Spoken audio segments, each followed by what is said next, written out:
और जय जोहर का नारा है, जय जोहर का नारा है।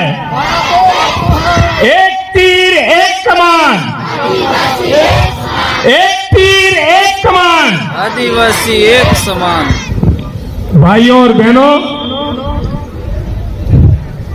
आज हम विश्व आदिवासी दिवस मना रहे हैं और ये 9 अगस्त का दिन है।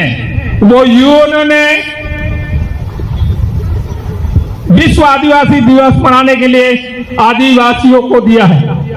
आदिवासियों को इसलिए क्या यूएन ने ये सोचा कि पर्यावरण को बचाना है, मानवता को बचाना है, तो आदिवासी को बचाना बहुत जरूरी है।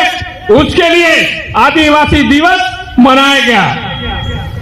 मैं कहना चाहता हूं कि आज देश के अंदर आदिवासियों के जिस तरह से अत्याचार हो रहे हैं, अन्याय हो रहा है, ये पूरा षड्यंत्र पूर्वक हो रहा है।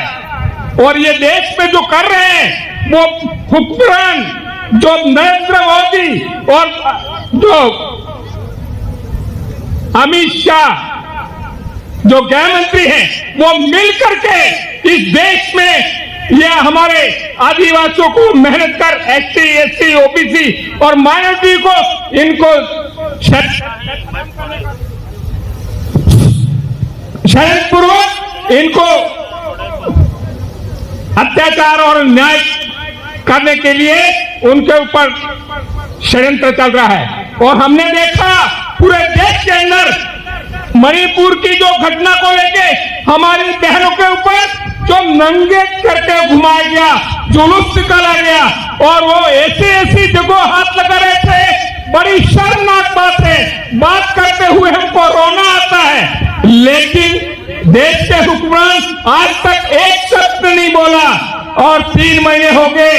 तो मैं कहना चाहता हूं, नरेंद्र मोदी और अमित शाह तो गूंगे बन गए हैं, बहरे बन गए हैं, कोई हक नहीं है।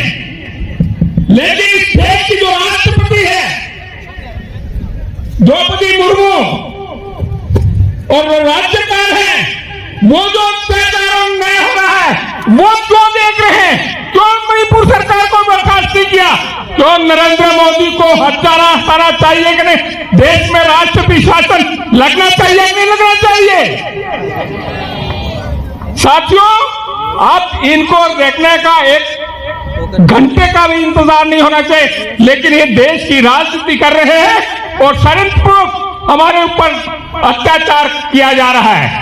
तो मैं साथियों कहना चाहता हूं कि पूरे देश के अंदर चाहे कांग्रेस हो चाहे बीजेपी हो, आपने देखा होगा विश्व आदिवासी दिवस जब हम शुरुआत में मनाते थे तो लोग विरोध करते थे और क्या कहते थे बीजेपी वाले कि विश्व वनवासी दिवस, यानी कि आदिवासी का नाम पसंद लेना नहीं चाहते थे और जोहर का विरोध करते थे। आज आदिवासी परिवार की बदौलत पूरे देश के अंदर जोहर जोहर जोहर हो गया और जो विरोध करते थे वो भी जोहर का नाम लेना शुरू कर दिया। ये हमारी बहुत बड़ी उपलब्धि है। और आज देख रहे हैं हम सारी पार्टियों के लोग तो बोल ही रहे हैं, लेकिन आज विश्व आदिवासी दिवस के दिन कांग्रेस पार्टी राजनीति कर रही है। हमारे आदिवासियों का जो दिवस था उसको भी वो मानकर पे आकर के षड्यंत्रों के चाहते हैं कि आदिवासियों के विश्व दिवस है उसको हम अडॉप्ट कर लें। लेकिन उनकी ये जो मंशा है वो कामयाब नहीं होने वाली है। और आज हमने देखा कि उनकी जो गाड़ियां जा रही थी उसमें भी भील प्रदेश का झंडा लगा हुआ था, जय जोहर का झंडा लगा हुआ था। तो उनको भी अब तो शर्म आनी चाहिए, तुम या तो भील प्रदेश की घोषणा करो। इसलिए मैं कहना चाहता हूं कि अब ये समय आ गया है पूरे देश के आदिवासियों का पूरे देश के आदिवासी, कोई पार्टी वार्टी नहीं होती है, पूरे देश के आदिवासियों के ऊपर जो अत्याचार हो रहे हैं, अन्याय हो रहा है, उसके खिलाफ हमको एक आवाज के साथ पे खड़ा होना पड़ेगा। और जहां कभी हमारे ऊपर अत्याचार हो वह हमको ताकत दिखानी पड़ेगी। ऐसे एक आह्वान के साथ में आदिवासी नजर आना चाहिए। और ये जो कोशिश कर रहे हैं, मैं आपको ये इस तरह के करके मैं आह्वान इसलिए करना चाहता हूं कि देश में मानवता को बचाना है। जब मानवता को बचाना है तो इस देश का मूल मालिक है कौन है? आदिवासी है। तो आदिवासी की जब मूल मालिक है तो उसकी जिम्मेदारी ज्यादा हो जाती है कि इस तरह के जो अत्याचार है उस तरह को कैसे रोकना है। इसलिए अभी जो पार्टियां हैं, अभी जो व्यवस्था है, अभी जो संविधान है, उसको तहस नहस करना चाहते हैं। इस संविधान को खत्म करना चाहते हैं कांग्रेस और बीजेपी दोनों की मिलीभगत से। और जब संविधान के अंदर दे दिया है, जो सभी हमको हक अधिकार दिए हुए, उसकी पालना नहीं करना चाहते। हमने विधानसभा में जाके बोला कि 5वीं अनुसूची लागू करो, लेकिन तैयार नहीं है। आदिवासी सलाहकार परिषद है, उसके अंदर मुख्यमंत्री अध्यक्ष बना हुआ बैठा है। और वो मुख्यमंत्री, हमने पूछा कि अध्यक्ष तो आदिवासी को बनाओ, आप कैसे बने हुए हो, आपको छोड़ देना चाहिए। तो क्या बोलते, मैं अध्यक्ष हूं क्या? अभी चलते रहिए। अरे वो आश्चर्य से हमको पूछ रहा था कि हम अध्यक्ष हैं क्या, जब उसको यही मालूम नहीं है कि इस तरह से धोखा में रखे आदिवासियों के साथ अन्याय 5 साल तक लगातार किया। इसलिए हम कहना चाहते हैं कि मानगढ़ की राजनीति राहुल और फाहुल जो आ रहे हैं तो वो वापस जाइए अपने।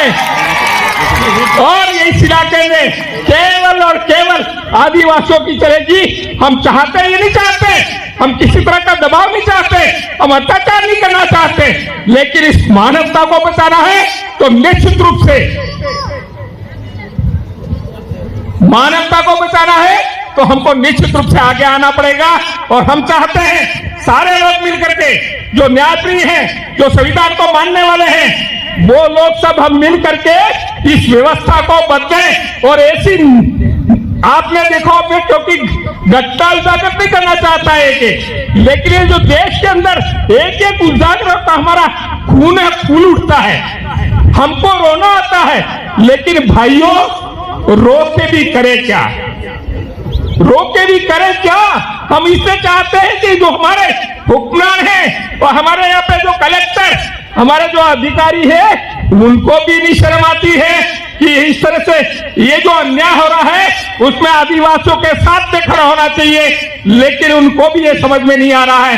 इसलिए मेरे भाइयों, मेरे पत्रकार बंधुओं, आप सबसे मेरा अनुरोध है कि आप चुप मत रहिए, आप चुप मत रहिए, आप भी हमारे साथ आइए और कंधे से कंधा मिला करके हम चाहते हैं कि किसी के साथ अन्याय नहीं हो, किसी के साथ अन्याय नहीं हो, ऐसी व्यवस्था होनी चाहिए। और हमारा जो संविधान में हमको अधिकार दे रखा है, उस अधिकार की पूरी तरह से पालना के लिए हम आगे मिल करके आवे। और हम सबके ऊपर एक जबरदस्त जिम्मेदारी है आदिवासियों के ऊपर, क्योंकि हम मूल मालिक है, मूल वारिस है, हमारे ऊपर जिम्मेदारी है। जिम्मेदारी ये है कि हम अनुशासन का पालन करते हुए, संविधान को मानते हुए हम एक मंच पे आ जाएं। हम एक मंच पे आकर के निश्चित रूप से हम एक मिसाल कायम करनी पड़ेगी। और मेरे भाइयों, मैं आप सबसे विनती करता हूं, निवेदन करता हूं कि आप इस मंच के माध्यम से अब हमारे पास में, अब हमको जो मार रहे हैं, उस मार रहे हैं तो अब दूसरा चारा नहीं है। इसलिए हम एक हो जाइए और किंतु परंतु नहीं करके केवल और केवल हमको संगठित होकर संघर्ष करना है। यही बात करके मेरी बात खत्म करता हूं। जय जोहार, धन्यवाद। एक बार नारा बोल देता हूं मैं, जय जोहार का नारा है।